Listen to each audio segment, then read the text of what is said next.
에스겔 13장 1절에서 16절 말씀. 여호와의 말씀이 내게 임하여 이르시되, 인자야, 너는 이스라엘에 예언하는 선지자들에게 경고하여 예언하되, 자기 마음대로 예언하는 자에게 말하기를, 너희는 여호와의 말씀을 들으라. 주 여호와의 말씀에 본 것이 없이 자기 심령을 따라 예언하는 어리석은 선지자에게 화가 있을진저. 이스라엘아, 너의 선지자들은 황무지에 있는 여우 같으니라.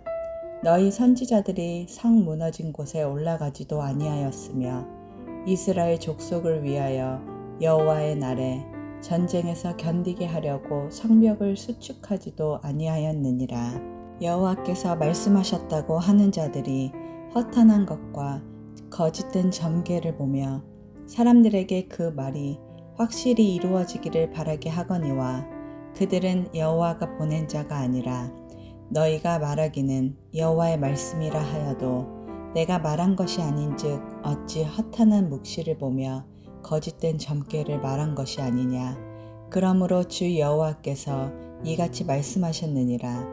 너희가 허탄한 것을 말하며 거짓된 것을 보았은즉 내가 너희를 치리라. 주 여호와의 말씀이니라. 선지자들이 허탄한 묵시를 보며 거짓 것을 점쳤으니 내 손이 그들을 쳐서 내 백성의 공회로 들어오지 못하게 하며 이스라엘 족속의 호적에도 기록되지 못하게 하며 이스라엘 땅에도 들어가지 못하게 하리니 너희가 나를 여호와인 줄 알리라. 이렇게 칠 것은 그들이 내 백성을 유혹하여 평강이 없으나 평강이 있다 함이라. 어떤 사람이 담을 쌓을 때에 그들이 회치를 하는도다. 그러므로 너는 회칠하는 자에게 이르기를, 그것이 무너지리라. 폭우가 내리며 큰 우박덩이가 떨어지며 폭풍이 몰아치리니 그 담이 무너진즉 어떤 사람이 너희에게 말하기를, 그것에 칠한 회가 어디 있느냐 하지 아니하겠느냐. 그러므로 나 주 여호와가 말하노라. 내가 분노하여 폭풍을 퍼붓고 내가 진노하여 폭우를 내리고 분노하여 큰 우박 덩어리로 무너뜨리리라. 회칠한 담을 내가 이렇게 허물어서 땅에 넘어뜨리고 그 기초를 드러낼 것이라. 담이 무너진즉 너희가 그 가운데에서 망하리니 나를 여호와인 줄 알리라. 이와 같이 내가 내 노를 담과 회칠한 자에게 모두 이르고 또 너희에게 말하기를, 담도 없어지고 칠한 자들도 없어졌다 하리니 이들은 예루살렘에 대하여 예언하기를, 평강이 없으나 평강의 묵시를 보았다고 하는 이스라엘의 선지자들이니라. 주 여호와의 말씀이니라. 아멘. 함께 기도하겠습니다. 하나님, 우리에게 영적 분별력을 허락하여 주시옵소서. 혼란하고 어두워져가는 이 세상 가운데 진리를 볼 수 있고 선한 목자를 분별함으로 오직 예수님을 따라갈 수 있는 그 은혜를 더하여 주옵소서. 이 모든 말씀 우리 주 예수 그리스도 이름으로 기도하였습니다. 아멘. 할렐루야. 우리 삶에 온전한 진리를 허락하시고 또 그 진리를 통해 주의 뜻을 알게 하시는 우리 하나님의 이름을 높이 찬양합니다. 오늘 우리가 함께 나눌 말씀의 제목은 거짓 선지자들을 조심하라. 거짓 선지자들을 조심하라 라고 하는 말씀의 제목입니다. 우리가 지난주까지 나눈 말씀의 내용은 아주 분명했습니다. 하나님께서 비참하게 사로잡혀 와 있는 백성들을 향하여서 예루살렘에 남아있는 자들이 아니라 너희가 지금 이 남아있는 자들이다 라고 말씀하시면서, 그래서 오직 소망을 품고 옛삶으로 돌아가지 말고 하늘의 은혜로 이곳에서 다시 시작하라 라는 말씀이었습니다. 그러면서 이어지는 말씀들은 하나님의 소망을 품은 남은 자들이 어떻게 살아가야 되는가에 대한 말씀으로 온전히 분별함에 대한 말씀을 주시는데, 오늘 말씀과 내일 말씀에서는 특별히 거짓 선지자들에 대한 말씀을 주십니다. 오늘 말씀을 통해서 우리 또한 거짓 선지자들을 잘 분별할 뿐만 아니라 우리 자신도 거짓 선지자가 되지 않도록 분별하여서 온전한 진리의 삶을 살아가시기를 주의 이름으로 축복하며 또한 도전합니다. 거짓 선지자들을 조심하라. 먼저 오늘 본문에요 2절과 3절 말씀 함께 좀 천천히 읽어볼까요? 2절과 3절입니다. 인자야 너는 이스라엘에 예언하는 선지자들에게 경고하여 예언하되 자기 마음대로 예언하는 자에게 말하기를 너희는 여호와의 말씀을 들으라. 주 여호와의 말씀에 본 것이 없이 자기 심령을 따라 예언하는 어리석은 선지자들에게 화가 있을진저. 아멘. 하나님께서 인자야라고 말씀하시면서 선지자들 가운데 자기 마음대로 예언하는, 그러니까 오늘 말씀 제목으로 한다면 거짓 선지자들을 향하여 예언하라라고 말씀하십니다. 이 부분에서요 안타까운 것이 한 가지 있습니다. 지금 하나님께서 말씀하시는 거짓 예언자들은 이방 사람들이 아닙니다. 이들은 이스라엘 백성, 곧 하나님의 백성이며 동시에 지금 남은 자로 이 땅에 와 있는 사람들입니다. 그런데도 그 안에 거짓 선지자들이 있다는 것이며 그들이 돌이키거나 회개하는 것이 아니라 여전히 거짓 예언을 하고 있다는 것입니다. 그렇다면 왜 하나님께서 거짓 선지자에 대한 말씀을 주셨는지 우리는 분명하게 알 수 있습니다. 첫 번째는 거짓 선지자들을 구별하지 못함을 통해 거짓 선지자들을 온전한 선지자들로 믿고 받아들여서 하나님의 백성들이 넘어지고 유혹당할 수 있기 때문이며, 두 번째는 거짓 선지자들을 통해 하나님을 왜곡시킬 수 있기 때문인 것입니다. 그래서 하나님께서는 이 말씀을 통해서 거짓 선지자들을 내가 반드시 칠 것이며 찍어낼 것이다 라고 말씀하신과 동시에 거짓 선지자들이 어떤 자들인지에 대해서 분별할 수 있도록 말씀하여 주심으로 우리가 미혹당하지 않게 해주십니다. 먼저 여기까지 나누고 저를 포함해서 우리 모든 믿음의 동역자들에게 도전하고 싶습니다.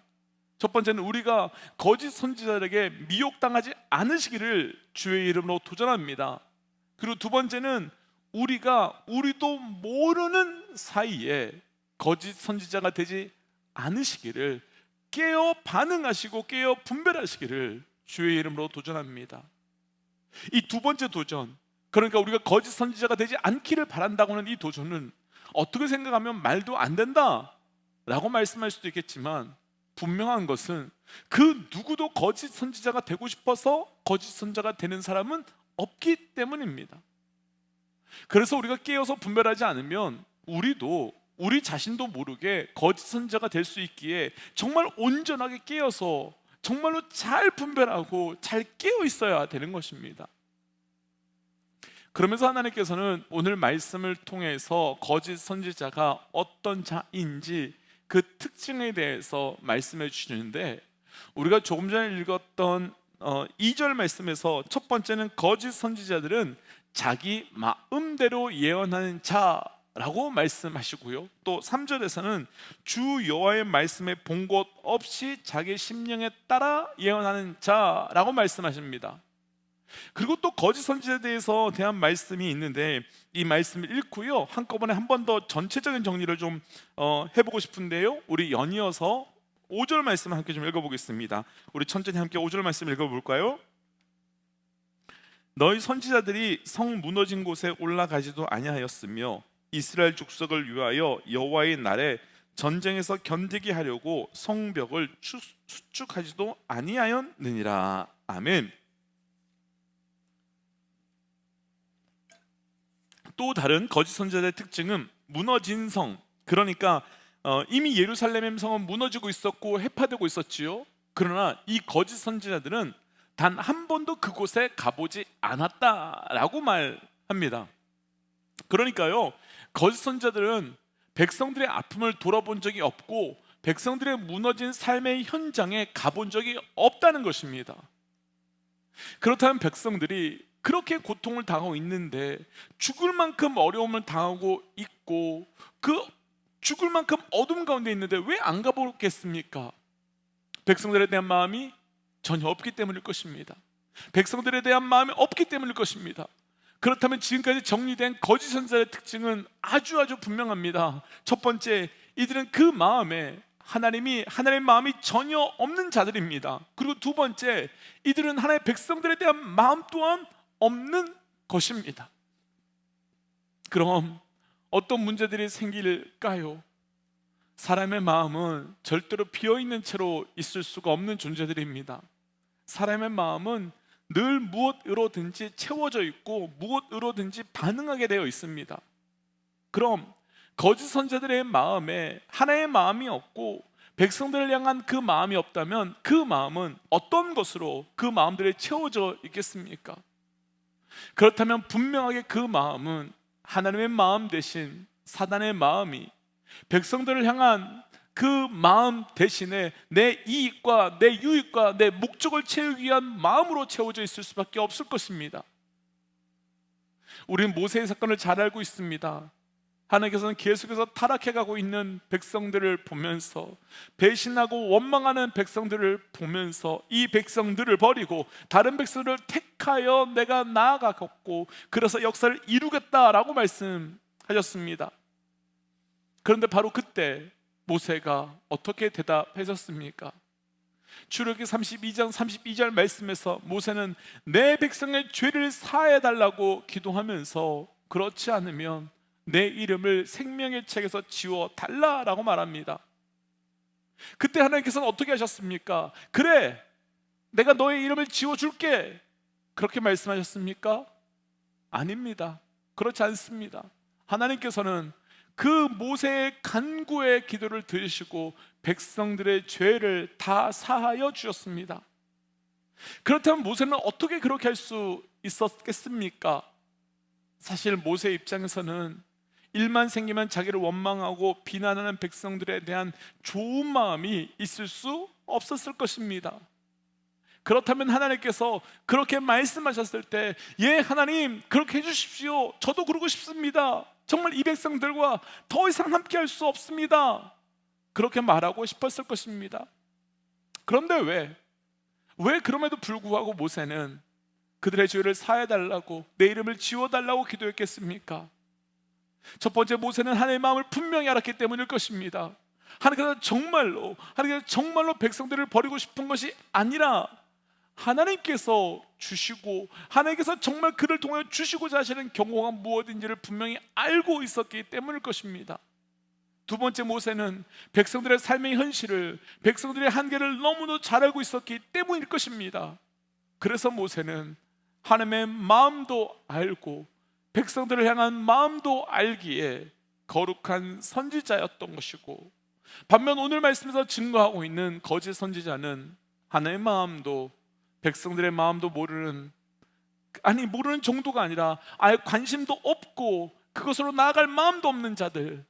그러니 결국 하나님의 마음을 전하는 것이 아닌 내 마음을, 백성들을 향한 마음이 아닌 나를 위한 것을 전하고 있는 것이고, 그래서 하나님께서는 에스겔을 통해 이러한 자들이 거짓 선지자들이니 끊어내라, 잘라내라 라고 말씀하신 겁니다. 오늘 말씀에서는 이런 거짓 선지자들을 멀리해야 되는 아주 구체적인 이유에 대해서 또 하나 설명을 하는데요, 본문의 10절 말씀 함께 좀 읽어보겠습니다. 우리 10절 말씀 천천히 함께 읽어볼까요? 이렇게 칠 것은 그들이 내 백성을 유혹하여 평강이 없으나 평강이 있다 함이라. 어떤 사람이 담을 쌓을 때에 그들이 회치를 하는도다. 그러므로 너는 회치하는 자에게 이르기를 그것이 무너지리라. 폭우가 내리며 큰 우박덩이가 떨어지며 폭풍이 몰아치리니. 아멘. 거짓 선지자들이 백성들을 유혹한다라고 말합니다. 그런데 어떻게 유혹하는가 하면 평강이 없는데 평강이 있다라고 말함으로 속인다라고 말합니다. 과거에 한번 나눈 적이 있지만 우리 믿음의 삶에서 편안함과 평강은 완전히 다릅니다. 편안은 세상도 줄 수 있고 사람도 줄 수 있습니다. 하지만 평강은 다릅니다. 평강은 오직 하나님으로부터만 옵니다. 그래서 하나님과의 관계가 온전하지 않으면 절대로 경험할 수 없는 것이 평강입니다. 그런데 거짓 선지자들은 평강이 없는데, 곧 하나님과 온전한 관계가 세워지지 않았는데도 평강이 있다 라고 말하고 있다는 것입니다. 곧 평안을 평강으로 속이는 것이며, 그래서 하나님 없어도 우리가 평강을 누릴 수 있다 라고 말하고 있다는 것입니다. 이것이 얼마나 위험한 속임수인지 조금만 생각해 보면 우리는 분명히 알 수 있습니다. 지금 에스겔의 배경이 되는 백성들의 핵심 문제는 분명합니다. 그들에게 편안함이 없는 것도 문제이지만 그보다도 평강이 없는 것이 문제입니다. 그리고 그 평강이 없는 핵심은 그 하나님과의 관계가 완전히 깨어져 버렸기 때문입니다. 그런데 거짓 선지자들은 하나님 없어도, 곧 하나님부터 오는 평강이 없어도 편안함으로 우리는 살아갈 수 있다라고 말하는 것이요, 곧 하나님과의 관계를 회복하지 않고도 잘 살 수 있다라고 말하는 겁니다. 우리가 너무나도 잘 아는 것처럼 우리는 몇 년 전 코로나로 인해서 온 세계가 어려움을 경험하게 되었었습니다. 그 중에 우리에게 가장 큰 어려움이 바로 예배할 수 없음이었습니다. 그리고 교회에 모일 수 없음이었습니다. 그러면서 우리는 예배하는 것이 얼마나 큰 축복이며 은혜인지를 알게 되었었지요. 그래서 그 시간을 통해 온전한 예배의 회복함이 얼마나 중요한 것인지 우리는 분명히 알게 되었었습니다. 그러나 동시에 또 다른 영향력이 있는 사람들은 이제 새로운 예배를 준비해야 한다며 더 이상 교회에 모이는 예배, 시간과 장소로 드리는 예배만을 고집하면 안 된다라고 말하기 시작했습니다. 맞습니다. 정말 좋은 이야기입니다. 하지만 그들의 그 이야기가 편안함을 추구하기 위함이었다면, 하나님을 생각하지 않고 성도들로부터 사람들로 박수받고자 한 것이었다면, 그 말들은 오늘 말씀으로 한다면 거짓 선지자들의 말일 뿐입니다. 그래서 결국 거짓 선지자들은 속이는 자들이며, 그래서 거짓 선지자들은 하늘의 평강이 아닌 땅의 평안을 추구하게 만듦으로 하나님으로부터 우리의 삶을 멀어지게 하는 자들인 것입니다. 때문에 믿음의 동역자 여러분, 우리 정말 잘 분별함으로 거짓 선지자들로 인해 우리의 신앙이 흔들리고 깨어지는 것이 아닌 온전한 믿음으로 계속 나아갈 수 있는 삶이 되시기를 주의 이름으로 축복하며 도전합니다. 그래서 주신 말씀을 따라 이렇게 기도하고 싶습니다. 하나님, 온전한 분별력을 허락하여 주시고 거짓 선지자들을 분별하는 자 되게 하여 주셔서, 또한 우리가 거짓 선지자 되지 않게 하여 주셔서, 그래서 하늘의 평강, 땅의 평안이 아니라 하늘의 평강을 붙들고 살아가는 자가 되게 하여 주옵소서라고 함께 기도하며 나가겠습니다. 함께 기도할까요? 하나님 오셨던 말씀 붙들고 기도하며 나아갑니다. 아버지, 우리의 그 은혜가 시작될 수 있도록 인도하여 주시옵소서. 그 소망의 은혜가 우리를 도와주시옵소서. 하나님, 분별함으로 아버지, 내가 무엇을 따라 나아가야 되는지, 무엇을 들고 나가는지 알게 하시고 그 분별함의 은혜가 우리가 시작되게 하여 주시옵소서. 하나님, 오늘 주신 말씀을 따라 온전히 분별하는 자 되기를 원합니다. 거짓 선지자들은 속이고 또 속이는데, 그래서 하나님을 멀어지게 만드는데, 하나님 온전히 분별함으로 거룩함을 따라 나아가는 자 될 수 있도록 인도하여 주시옵고, 하늘의 평강, 그 평강을 이 땅의 평안으로 대체하지 아니하며 땅의 평안 때문에 하늘의 평강을 포기하는 자 되지 않게 하여 주시옵소서. 이 모든 말씀 예수님 이름으로 기도하였습니다. 아멘. 믿음의 동역자 여러분, 우리 정말 잘 분별하셔야 됩니다. 그래서 거짓 선지자들을 끊어내고 아무리 유혹하더라도 온전히 반응하는 은혜가 있기를 주의 이름으로 축복합니다. 함께 선포하고 삶의 자리로 또 기도의 자리로 나아가지요. 함께 선포하겠습니다. 하나님은 살아계십니다. 아멘. 승리하십시오. 함께 기도하겠습니다.